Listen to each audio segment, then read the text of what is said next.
Apocalipse capítulo 19. Pastor, pode vir alguma coisa boa de Apocalipse?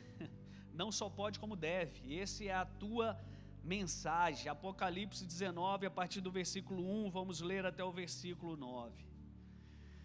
E depois destas coisas, ouvi no céu como que uma grande voz de uma grande multidão que dizia: Aleluia, salvação e glória e honra e poder pertencem ao Senhor nosso Deus, porque verdadeiros e justos são os seus juízos, pois julgou a grande prostituta que havia corrompido a terra com a sua prostituição, e das mãos dela vingou o sangue dos seus servos.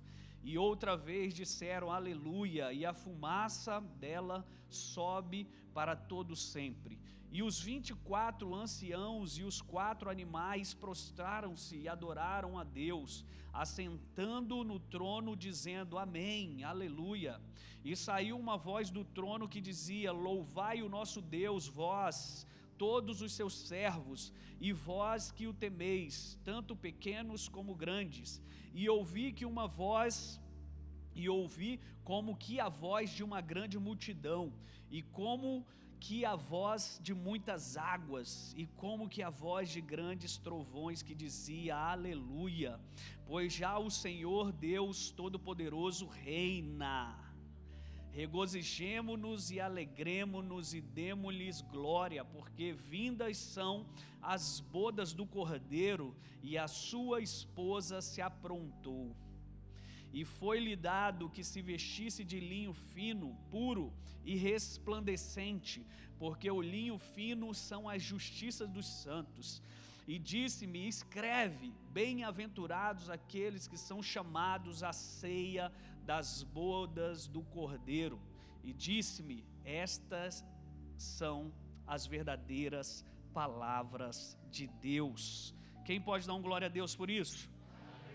Feche seus olhos. Pai, obrigado por essa mensagem, obrigado porque o Senhor nos dita a verdade através da Tua Palavra, e que essa revelação ela encontre lugar no nosso coração, e que hoje nós sejamos essa igreja que reina, essa igreja que já se aprontou, essa noiva que está pronta, adornada, para que o Senhor venha habitar e nos levar para Nova Jerusalém. É o que nós pedimos no nome santo de Jesus, amém. Pode tomar o seu assento. Queridos, a verdade sobre esse texto, e hoje é uma missão falar um pouco sobre a igreja. Eu não consigo encerrar essa mensagem hoje, ela ainda vai perdurar, e eu tenho algo já escrito sobre a igreja, até para o nosso aniversário aqui nos dias 11, 12 e 13, então eu vou percorrer essa mensagem aí pelo menos esse final de ano, para ver se nós conseguimos entender a igreja, o som da igreja, né? E hoje nós vamos falar sobre um novo som, aquele som que cura, que chega para todo o corpo. E esse texto de Apocalipse, ele está falando de mim, ele está falando de você, ele está falando da igreja. Uma igreja que se aprontou, depois de todas essas coisas. Que coisas são essas?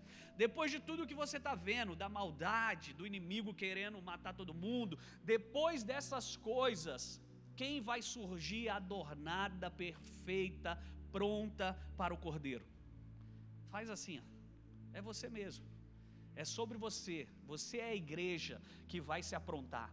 Então, se hoje o som que cura, eu quero te dizer que tudo isso que você está enfrentando, tudo isso que você está vivendo, isso não vai te matar, você estará pronto para aquilo que Deus quer fazer.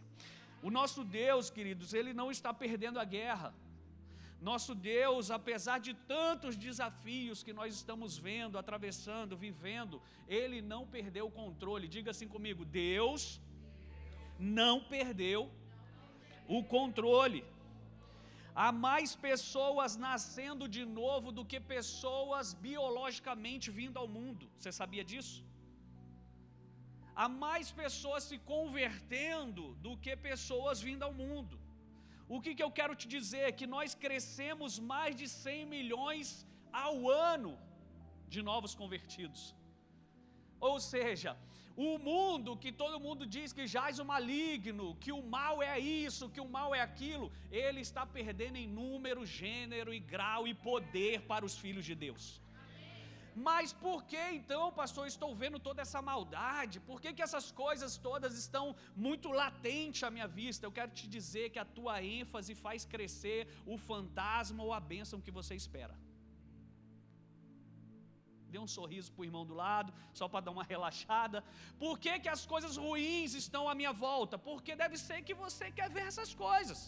Porque o que você foca cresce. Mas se você começar a ver que o reino de Deus está crescendo e ele é como o fermento que vai levedar toda a massa, você vai observar que Deus é muito maior, mais poderoso do que o inimigo.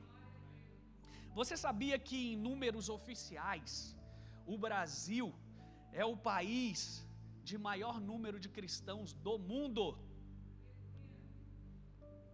Teu país, em números, é o maior do mundo de cristãos. Cristãos são quem acredita em Deus. Então é católicos, evangélicos, até os judeus entram nessa contagem, enfim.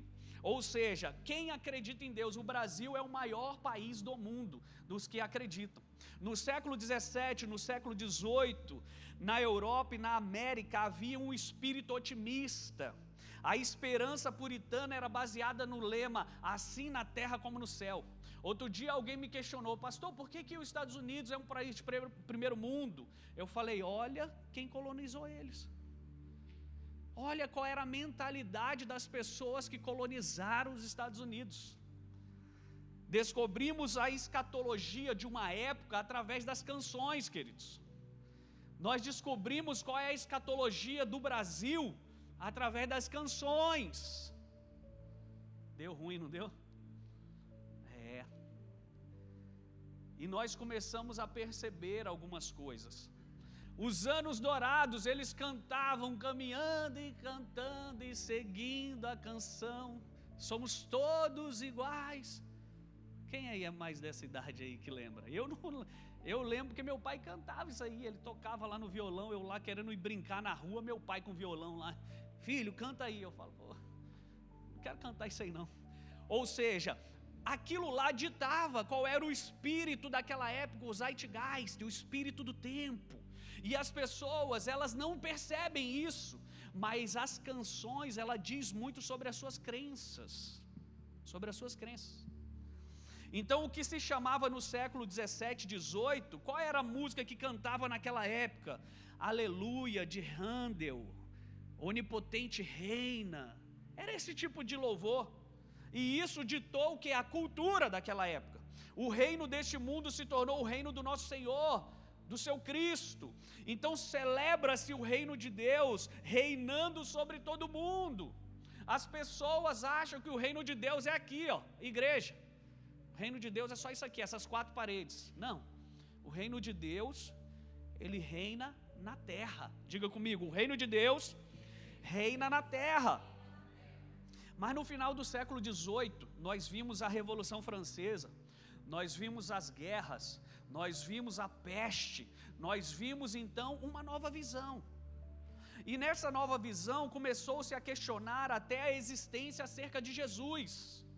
Depois de séculos, todo mundo começou a falar, será que ele realmente viveu?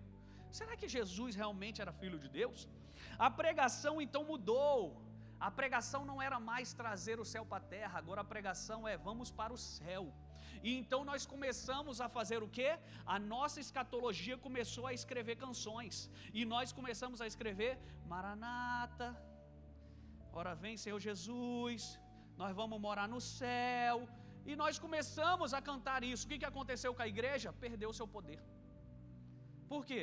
Porque alguém que não tem responsabilidades para com a terra, por que nós devemos fazer alguma coisa aqui? Por que nós devemos ter filhos? Por que nós devemos montar empresa? Por que nós devemos construir casas? Por que nós devemos construir cidades, se nós vamos morar no céu? Então a escatologia que foi cantada começou a dizer que no mundo jaz o maligno e que não tem como nós nos importarmos com isso, porque nós vamos para o céu. O céu é a nossa habitação. O reino então parecia não ser mais do Senhor e do seu Cristo. O reino então agora apareceu o quê? Só no céu que Deus reina, na terra é do maligno. Entenda, queridos, quando Jesus disse, meu reino não é deste mundo, ou vocês não são deste mundo, ele se referia ao pertencimento de um sistema. Ele não dizia a respeito sobre a terra, ele dizia a respeito sobre um sistema. E esse sistema jaz o maligno, isso nós sabemos. E é para isso que eu e você somos chamados a exercer a nossa convergência onde nós fomos chamados. Porque eu preciso sim estar envolvido na política, eu preciso sim estar envolvido nos esportes, eu preciso sim estar envolvido na cultura. Por quê? Porque a partir de mim, eu vou começar a disseminar os princípios e valores ali. Então, crente, deixa eu te falar uma coisa, cristão, você tem uma missão nessa terra. E a sua missão é o quê? Primeiro, que é a de Jesus, destruir as obras do diabo. Segundo, disseminar os princípios e valores do reino onde você está. Não quero você aqui dentro da igreja, não. Quero você lá onde você está. Ontem eu fiz um discipulado e eu estava falando com os discípulos. Nós precisamos o quê? Ser pessoas maduras, o suficiente para saber que a nossa chamada, ela é muito maior do que o mimimizinho que eu tenho com os irmãos, com a igreja, com o governo, com isso, com aquilo. Ei, você vai dar conta para Deus de algumas obras que Ele colocou nas tuas mãos. Vai. E lá no meio da medicina, e lá no meio da advocacia, e lá no meio da faculdade. E aí? O que você vai dizer? Guardei o talento, eu usava lá na igreja, porque lá é o reino. Não, não, você não entendeu a mensagem. A mensagem é que o reino deste mundo, ele será o reino de Cristo. Coloca Salmo 2 aí para mim na tela. Porque se enfurece os gentios e os povos imaginam coisas vãs. Os reis da terra se levantam e os príncipes conspiram contra o Senhor e contra o seu ungido, dizendo: rompamos os seus laços, sacudamos de nós as suas algemas. Ri-se aquele que habita nos céus, o Senhor zomba deles. Na sua ira, a seu tempo, lhes há de falar, e no seu furor os confundirá. Eu, porém, constituir o meu rei sobre o meu santo monte de Sião, proclamarei o decreto do Senhor, e ele me disse: tu és meu filho, e eu hoje te gerei. Pede-me.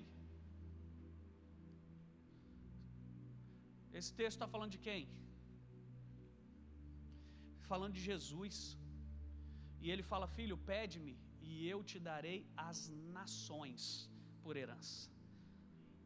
As nações se entende cidades, países, geografias, continentes. Não está falando somente de pessoas. Pede-me e te darei as pessoas por herança. Não. Pede-me e te darei as nações por herança. Então eu e você precisamos entender, a voz que cura a igreja é a voz que cura o mundo com verdade. Por muito tempo acreditamos em mentiras. Por muito tempo acreditamos e cantamos, vamos para o céu e deixa essa terra aqui do jeito que ela está e vamos embora. Mas não é essa a mensagem do reino. A mensagem do reino é que as nações são nossas por herança. É que nós devemos sim responsabilidade para com qual a cidade que habitamos. É o texto de Jeremias que diz assim: ore pela paz, ou algumas traduções diz: ore pela prosperidade da cidade para o qual eu vos envio. Eu não estou nem aí para o meu bairro. Você não entendeu a mensagem do reino.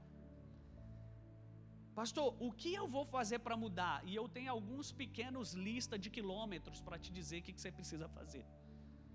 A primeira delas é se converter. A segunda delas é estudar, é entender quem você é, o que você foi chamado. E a terceira coisa é agir, coisas que nós não estamos fazendo. Então, depois disso, que esse sistema, surgiu então o deísmo, o dualismo, o secularismo. E não havia diferença entre o secular e o sagrado até este momento, até o século XVIII, antes ali de Revolução Francesa, antes da guerra, peste, essas coisas. Não havia esse assunto de sagrado, de profano, não existia. Mas ali quando veio o dualismo, o que é o dualismo? Duas ideias, céu e terra.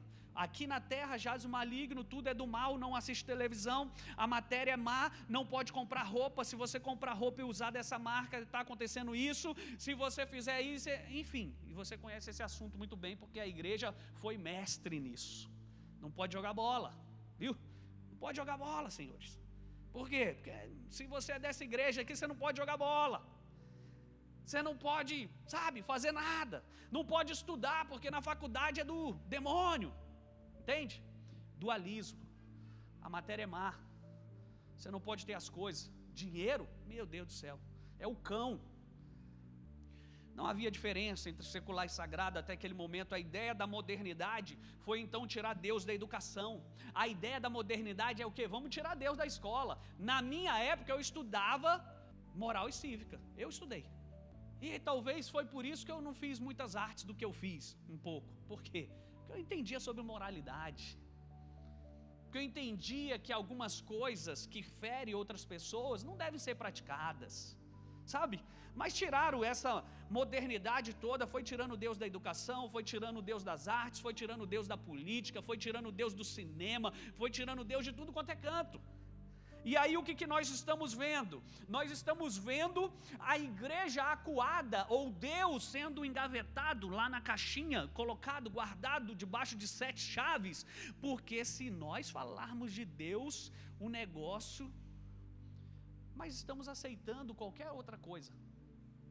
Eu bati palmas para alguns vereadores nesse nosso país, que colocaram leis nas cidades sobre movimentos, que você conhece aí do abecedário.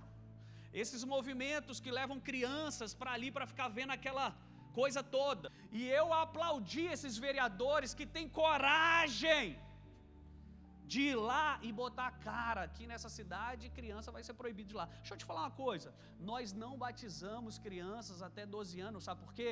Porque elas não têm maturidade emocional para decidir o que elas querem da vida. Meus filhos não decidem ainda o que eles querem vestir. Às vezes eles saem aí todo colorido, eles que decidiram. Aí você ri, né? Por quê? Porque a criança é assim, ela ainda não tem uma maturidade emocional, mental, para decidir o que ela quer. Mas eu posso deixar essa criança exposta à nudez dessa galerinha aí desse sistema aí que você conhece, e aí eu não posso me posicionar. Por quê? Porque vão ficar chateados comigo. Ai, vão falar, ei, deixa eu te falar uma coisa, eu não estou na agenda dessas pessoas, eu vim por uma agenda dos céus.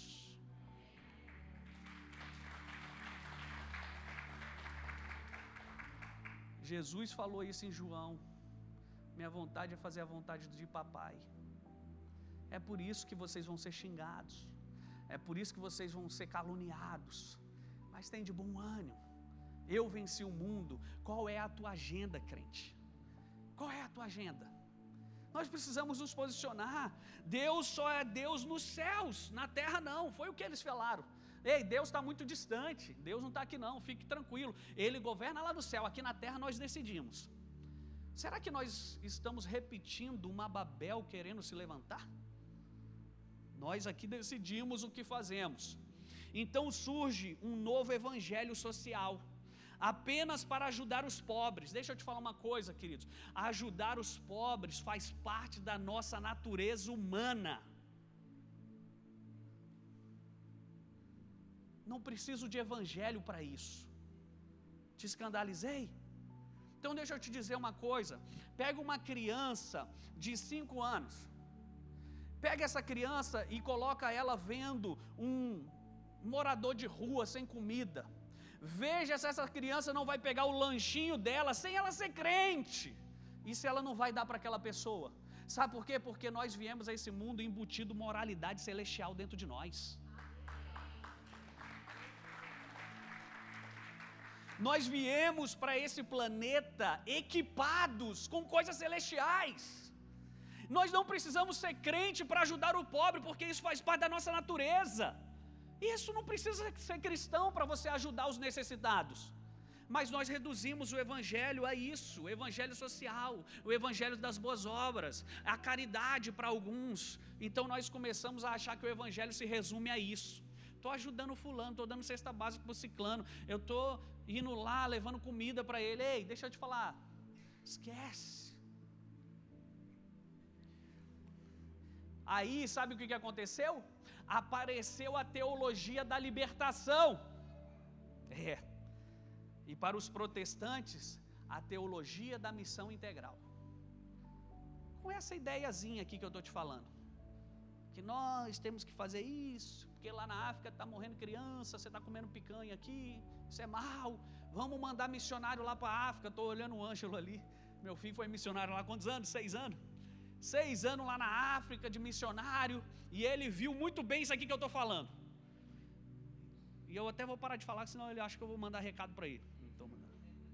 Hoje ele é um crente cristão convertido. Estou brincando. Ou seja, isso é muito bom, queridos, mas isso não é o evangelho. Somente.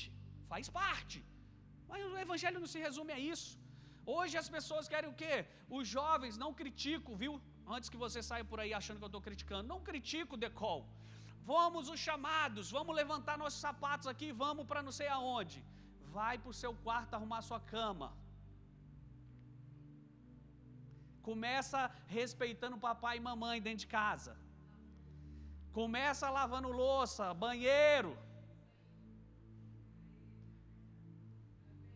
Aí levanta sapato, querendo ir lá para a África fazer missão, com um papaizinho bancando aqui, trabalhando igual um cachorro magro, suado aqui para bancar o filhinho lá nos Estados Unidos falando de Jesus, sendo que o vizinho dele está ali nas drogas e ele não fala nem para nada. Ah, gente, me poupe. Nós precisamos do evangelho verdadeiro. O evangelho onde eles eram mortos, de cabeça para baixo, cortado, sangrando, ensanguentado, queimados em praça pública. Isso é evangelho. Alguém que não tem vergonha, alguém que fala de Deus, que se posiciona aonde está. Sabe, a ressurreição, ela não é a vida após a morte. A ressurreição é a vida depois da vida após a morte. Isso é ressurreição. É depois, ok. Então alimentar os famintos não é a mensagem central. E isso faz parte da nossa natureza. E se vivermos uma fé cristã, isso é natural para você. É natural você parar num sinal, ajudar o fulano que te pediu um dinheiro ali, que ele está necessitado. Você fala, não vou te dar dinheiro, vamos comigo, entra aí, vou te levar no McDonald's. E para lá e paga um McDonald's para ele, paga um almoço porque ele está com fome, é lícito. Mas isso não é evangelho. Hoje eu fiz uma caridade, ganhei uns 3 pedrinhas na minha cruz lá no céu. Por quê? Porque eu dei comida a uma pessoa. Filho, me poupe. Se vivemos a fé cristã, essa prática é natural, mas muitos acreditam que precisamos fugir e escapar desse mundo mal. Esse mundo jaz o maligno. Nós precisamos ter uma visão completa, é isso que nós precisamos.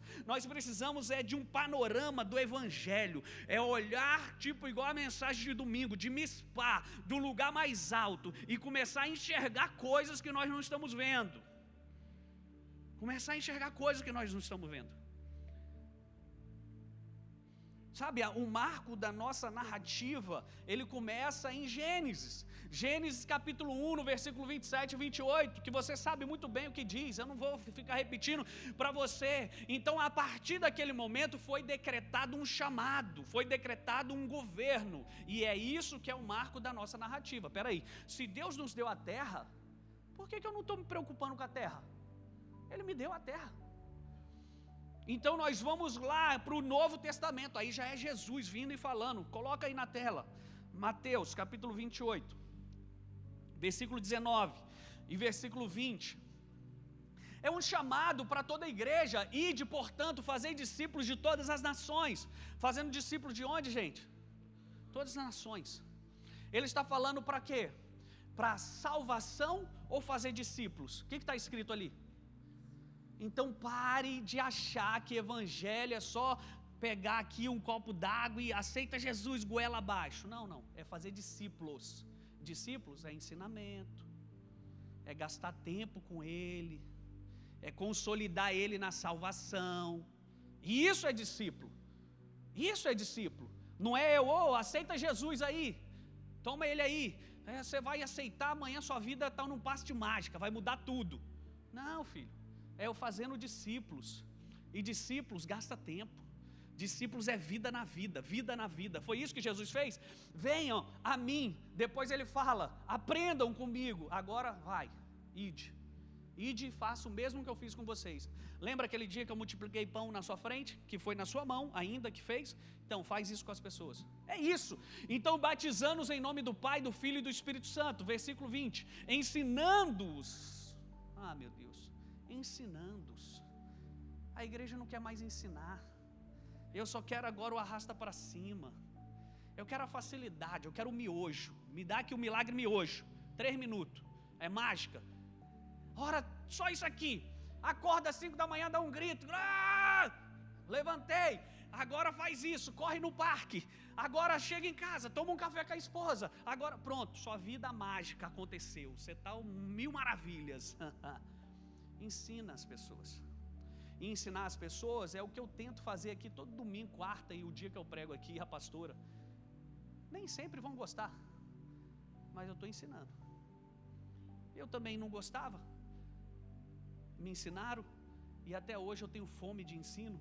Então é isso, ensinando-os a guardar todas as coisas que vos tenho ordenado. E eis que estou convosco todos os dias até a consumação do século. Eu quero te perguntar, na minha Bíblia não aconteceu, mas pode ser que tenha acontecido na sua. Será que Deus mudou a grande comissão? Ele mudou? Continua valendo esse texto? Então, filhão, esquece tudo, vai aprender, vai ler Bíblia, vai comer, devorar, vai estar num discipulado. Você sabia que aqui na igreja tem discipulado? Não quero me envolver, não quero estar em discipulado. É um direito seu, mas é uma obrigação nossa te ensinar. E quem quiser vai ser ensinado. Por quê? Porque é isso que nós fomos chamados, grande comissão. Essa é a comissão cultural de Deus. Esse texto equivale a uma comissão de exercício de domínio, exercício de governo. Você quer governar sobre todas as coisas? Então é isso aqui. Senão você não tem como governar. E todas as escrituras apontam para uma progressão vitoriosa de Deus ao longo da história. Nós precisamos entender sobre isso. Apocalipse, então, agora eu chego aqui na minha mensagem depois dessa breve introdução. Apocalipse, ele descreve a destruição do império das trevas, afirmando para mim e para você a nossa vitória. Então você deveria amar Apocalipse, ao invés de ogerizar. Não, Apocalipse, ai meu Deus, aquelas visões vou te dar uma chave, de 18 a 22 é a tua mensagem. Capítulo 18 a 22 de Apocalipse é a mensagem da igreja. Depois dessas coisas, você vai ler ali muitas coisas que aconteceu, mas a igreja triunfa. A igreja triunfa. A palavra, ela aponta para uma igreja vitoriosa, não uma igreja derrotada, não uma igreja de coitado, não uma igreja que, pastor, tem que ficar aqui humilhando. Gente, a igreja tem que pagar arra aqui, paga aí, dízimo, dá dízimo aí. Dá oferta aí para a gente comprar aqui uma cesta básica. Desculpa, essa não é a mensagem que Jesus nos ensinou. Você nunca vai ouvir isso desse púlpito aqui. Por quê? Porque nós pregamos o Evangelho. E o Evangelho é boas novas. O Evangelho é boas novas. Não é favor das pessoas para a igreja. É a igreja que presta um serviço ao mundo, e não o mundo que presta um serviço à igreja. Vocês estão me entendendo? Então é essa mensagem que nós carregamos e que nós devemos pregar. Não é aceita Jesus, por favor, não, eu te imploro, não, filho. Mas nós precisamos o quê? Ser uma igreja vitoriosa. E a igreja vitoriosa, ela é vitoriosa. Então nós temos cura, nós temos libertação, nós temos salvação, nós temos milagres, nós temos tudo da faceta de Deus que nós quisermos. A igreja é a voz que cura o mundo. A igreja. Nós vemos nas parábolas que Deus transmite a ideia de uma progressão, de um avanço no reino. Ou seja, o reino ele não está parado não, gente. Eu falei para vocês aqui no início da mensagem só para chamar a sua atenção, que hoje mais pessoas se convertem do que mais filhos vêm ao mundo. Por quê? Porque a igreja não está parada. E deixa eu te falar uma coisa, essa visão que João teve em Apocalipse, ele disse que ele teve uma visão que o trono tinha alguém assentado no trono. Eu vim aqui te lembrar que a sua vida, ela não está indo de mal a pior, ela está avançando rumo ao destino poderoso que Deus tem para você. Eu vim aqui te relembrar que milagres estão no seu caminho, não é o fim da tua história. Vai haver progressão, vai haver milagre, vai haver cura, vai haver restauração, vai haver tudo isso, mas não para aqui, você cresce mais.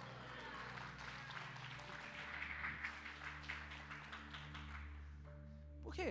Porque Jesus me mostra nas parábolas dele que a ideia é de uma progressão, de um avanço do reino. A voz da igreja não é sobre o que o diabo está fazendo, a voz da igreja é sobre o que Deus está fazendo. Então nós não damos ênfase àquilo que a gente não quer que as pessoas se lembrem. Nós pregamos aqui uma mensagem de esperança e de fé, porque esses são os pensamentos que ele tem ao meu respeito, pensamentos de paz e de dar um futuro ao qual você idealiza e não ao qual o diabo quer.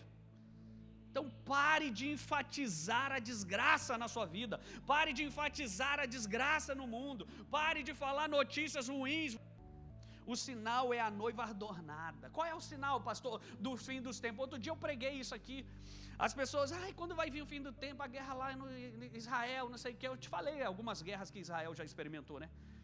Eu já te falei quantas guerras já aconteceram no mundo, mais de 44 mil guerras, e não foi o fim. E não será o fim por isso, porque quem determina o fim é Deus, não é o diabo. Quem determina o fim é essa mensagem, uma noiva pronta. Deixa eu te perguntar, você está pronto? Ou ainda tem coisa para fazer aqui na terra? Então ele não vai vir. Esse pastor é louco, sou louco, quero que você sonhe comigo e com essas palavras, e deixe ela transformar teu coração. A noiva que está me falando aqui não é uma noiva capenga, gente. Ah, noiva capenga, estou devendo, estou com o nome sujo, estou com a minha vida toda desgraçada, então Jesus vai voltar, porque a desgraça está muito grande. Aí ele fala assim, não sabe de nada, inocente, eu vou voltar quando você estiver pronto. Eu vou voltar quando você vencer os seus medos. Eu vou voltar quando você vencer os seus desafios. Eu vou voltar para uma igreja poderosa e não uma igreja derrotada. Meu Deus. O sinal então é a noiva que está adornada. O sinal são pessoas comprometidas com o reino dele. Esse é o sinal. O sinal são crentes de verdade, que não se dobra quando tiver que estar numa tribuna de um governo defendendo um projeto de lei, não ficar com medinho de falar. Ou quando tiver num discurso de presidente da república. Sabe por quê? Porque o túmulo se abriu, queridos. O de pior foi derrotado, era a morte. A morte, você pensou que é o seu último estágio? Não é? A morte é o nosso último inimigo, sim ou não? Se você falar que não, eu vou falar, pronto, está aqui Jesus encarnado aqui. A morte é o nosso último desafio, só que a morte, ela foi vencida, tadinha. Até ela não deu conta de Jesus. Então, o inimigo, ele não precisa de mais publicidade do que ele já tem. E é por isso que ele quer ficar aí te espizinhando para ver se você dá ibope para ele. Deixa eu te falar uma chave poderosa, e isso não é teologia, isso é conselho. Quando você hoje calar as suas reclamações, você vai ouvir as suas adorações. Quando você calar aqui e murmurar, o inimigo está furioso. Quando você calar isso, você vai ver amanhã a sua vida pregando. Aquela crise ali que parecia que ia te matar, vindo um milagre dali, restaurando tudo a sua vida. Isso é conselho. Sabe por quê? Porque o inimigo ele fica te espizinhando para você dar ibope para ele não cair no esquecimento. Mas acabou para ele. A morte foi vencida. O rosto da fé cristã, ele está sendo mudado. Vocês já perceberam isso? Já perceberam o quanto de pastores novos nós temos no púlpito? Mas você já percebeu o quanto de pastores, pastoras, pessoas realmente que levam o evangelho a sério estão surgindo? Por quê? Porque a fé cristã está mudando de rosto. Porque esses estão entendendo a mensagem. E aqueles estão já cansados Então nós estamos vendo o quê? Uma nova geração está sendo levantada. Para quê? Para que a igreja triunfe sobre o mal. O Espírito do Senhor está sobre nós. E esse Espírito está sobre nós para fazermos alguma coisa. Não é sobre, o Espírito está sobre mim porque eu sou bonito. Não, o Espírito está sobre você para você fazer alguma coisa. E nós estamos na transição de uma mensagem de depravação total, indignidade humana, para uma pregação de glória, de futuro, de esperança e de fé. Então nós temos sim a cidadania na terra, mas também nós temos a cidadania da Nova Jerusalém. O arrependimento e a chegada do reino são duas mensagens que se casam, que se completa, que se converge. Ou seja, quando será o arrebatamento? Quando Jesus voltar, ele vai arrebatar. Então a segunda vinda de Cristo e o arrebatamento é um evento só, filho. A voz que cura a igreja diz que os nossos evangelhos, eles não são de sofrimento. Nós vimos então a modernidade expulsando Deus de todas as esferas. Nós estamos vendo as pessoas a todo instante querendo reprimir, querendo encolher o evangelho. Mas nós somos a igreja e a porta do inferno não vai prevalecer contra a tua vida. Isso diz, sabe o quê? Que você está avançando e você não está recuando, você está indo para frente. Então, crente, não para, não para. Por quê? Porque você é igreja. Essa é a nossa nova estação. É um privilégio, queridos, viver nesses nossos tempos. É um privilégio. Quanto de informação nós temos, tanto boas quanto ruins. Ontem eu falava aqui no discipulado, Hebreus capítulo 5, versículo 14. Nós temos discernimento tanto para o mal quanto para o bem. Então é bom isso. Sabe por quê? Porque as parábolas, elas me falam isso, Ângelo. Que o trigo vai crescer junto com... Não vai haver separação. Ao mesmo tempo que nós estamos crescendo aqui, o joio também está crescendo. Mas sabe por que Jesus faz isso? Por que Deus permite isso? Porque até o inimigo vai ser usado em teu benefício para o teu crescimento. Porque se você tentar separar o joio do trigo, você pode matar os dois. Então Deus fala assim, não, deixa crescer junto ali, porque os de verdade permanecerão, agora os outros vão ficar pelo caminho. É um privilégio. O pensamento do reino é sobre testemunhar todos os dias e não apenas domingo. Não é sobre o culto de quarta, não é sobre o culto de domingo, é todos os dias, segunda-feira, terça-feira, sexta-feira, 13. É você estar lá falando de Jesus e estar fazendo, testemunhando o que Ele está fazendo na tua vida. Ei, eu vim aqui nessa noite te dizer, o seu estágio há de ficar melhor agora, melhor do que quando começou. Eu vim aqui te dizer algo, espere esses dias, Jesus vai lá pegar no teu pé na tua cama. Assustou? Ele vai te assustar com bênçãos que Ele vai mandar para a tua vida. Esse final de ano espere. Eu tô assim, dentro de mim está borbulhando algo, queridos, e não é, sabe, gases de nada. E graças a Deus estou fazendo jejum tranquilo aqui. A pastora aqui me reprimindo aqui, gente. Deixa eu pregar. Está borbulhando, e não são gases de refrigerante, não é nada disso. Está borbulhando aqui a mensagem do céu dizendo que esse final de ano nós veremos a glória do Senhor para todo aquele que acredita.